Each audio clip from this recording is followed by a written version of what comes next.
Hey guys, Dr. Nate here. So it's time for the weekly fireside chat where I answer your burning questions. Today's topic is going to be over abdominal breathing and how you can use your breathing to help brace your low back and decrease your low back pain. Whether you're sitting at home, sitting at work, working out, weightlifting, it's great for all of those. So let's get right in.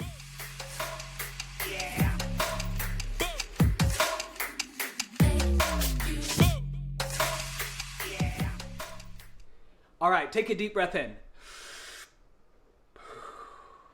Why was that wrong? Well, I'll tell you why it was wrong. When you breathe in, you shouldn't use all of these accessory breathing muscles. You should use your main breathing muscle, which is your diaphragm. So these accessory breathing muscles are used when we're running, when we're out of breath, we're trying to catch our breath. We're still using that diaphragm, but we can use these. So really when we're in a sympathetic state, and I'll explain sympathetic versus parasympathetic. So these are two varying things, two very different things. So a sympathetic state is fight or flight. There's a bear. Am I going to fight it or am I going to run from it? Your body chemistry actually changes to how you respond. And then parasympathetic on the other end is rest and digest. Okay, what does this have to do with abdominal breathing? Well, with your sympathetic state, you use these accessory breathing muscles. There's a lot else that goes on inside your body, but you use these accessory breathing muscles. Okay, so if these are only meant to be used for a short period of time, what are we supposed to use? The diaphragm. The diaphragm is our main breathing muscle. So it actually helps when you start breathing with your diaphragm and you stop using these accessory muscles. It helps put your body in a relaxed rest and digest state. It can actually help with digestion as well. So it puts you in this relaxed state. So then people are like, they're breathing like this all day, using these muscles that aren't meant to be used all the time, just for short periods of time. And then they're like, why do I have neck pain? Why do I have upper back pain? Why do I get these points in my back that just hurt? Well, you're compensating. You're using muscles that aren't supposed to be used for that long period of time. If you look at a baby, when babies come out, they're really good about breathing with their belly. Well, then over time we develop these poor functional patterns. But at first, babies are great. They breathe, they use that diaphragm for what it's meant for. They breathe in the belly. And this is what we should be doing. We can retrain this. So I'm going to put a picture of a diaphragm on the screen so I can show you. The diaphragm, when it contracts, it pulls down. It pulls those lungs with it, filling it up, almost like a vacuum. It fills our lungs. And then when the diaphragm relaxes, like taking my last breath, the diaphragm relaxes, the air comes out. So it pushes the air out of the lungs. So one sign that you have poor abdominal pressure could be rib flare. So if you ever see someone that has, it's almost like up under their sternum where the ribs start, there's a rib bump in the front, if that makes sense. If you've ever seen that, that could be a sign that you're not truly engaging your core, that core stability. Now, I'm not talking about, you could have an 8-pack, I don't care. It's not abs, it's your true intrinsic core. So yeah, that rib flare just means there's some dysfunction there. So we need to engage the core to keep those ribs down and keep them from flaring out. So the diaphragm, how does this have to do with my low back? Well, the diaphragm, when it contracts, there's abdominal pressure below the diaphragm because the diaphragm's pulling down, pushing all this air down when you're breathing in.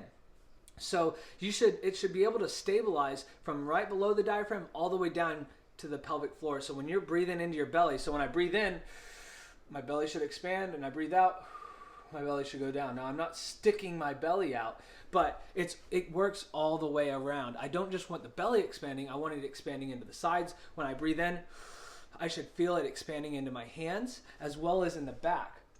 So what this does is this stabilizes the low back from the inside, breathing in. So I'll put a picture of it if I haven't already, so you can get a better concept of this abdominal expansion. So what I'm saying, 360 all the way around, think of a weightlifting belt. A lot of people take a weightlifting belt and they cinch it down, right, to stabilize that low back.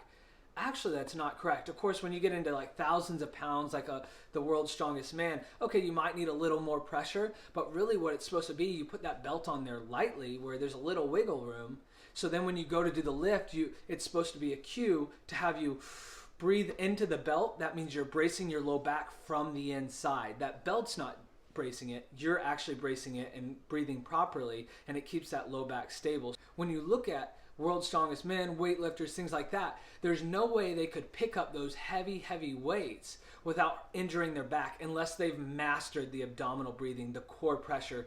Like I said, the World's Strongest Men, sometimes it looks like they have a keg in there. It's just a barrel, and they're really good at this 360 all the way around abdominal breathing. The pressure stabilizes the back. Another sign that you might have issues with your abdominal breathing is you get that anterior pelvic tilt where it kind of tilts forward, and then it can cause low back discomfort. An increased curve in the low back here means there's not that pressure from the inside. When I breathe in, that pressure isn't pushing back on my spine and stabilizing it. So then you can get low back injuries, you can have low back pain while sitting, anything like that. Ironically, the first time I actually realized that this worked, it was in chiropractic school, because we would sit there from like 7 a.m. to 5 p.m. and our professors would come through to our class and we'd just sit there. I would try to get up, every 30 minutes to an hour. If you have a job that makes you sit a lot, that's great. But still, at the end of the day, sitting all of that time without the proper breathing. So eventually I was like, okay, I'll give this a try.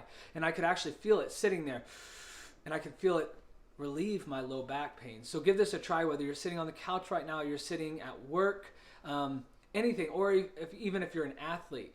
Give this abdominal breathing a try. Practice. At first it's like, okay, hey, I can't think about it all the time, but the more you do it, the more your brain does it without you even thinking about it. The more you do something, the more repetitions, the more the brain, some people will call it motor function or motor memory, muscle memory, anything like that. The more you do it, the more the brain's just aware of it. It's like riding a bicycle.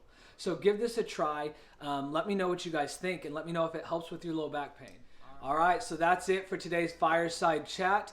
I enjoy putting your health in your hands through education. So let me know what you guys thought about this video. If you have any loved ones, friends that are suffering from low back pain, whether it's at work or during physical activity or even just working in the yard, please just tag them down below. Let them see this video. It's something easy that they can do at home that can immensely help recovering from low back pain.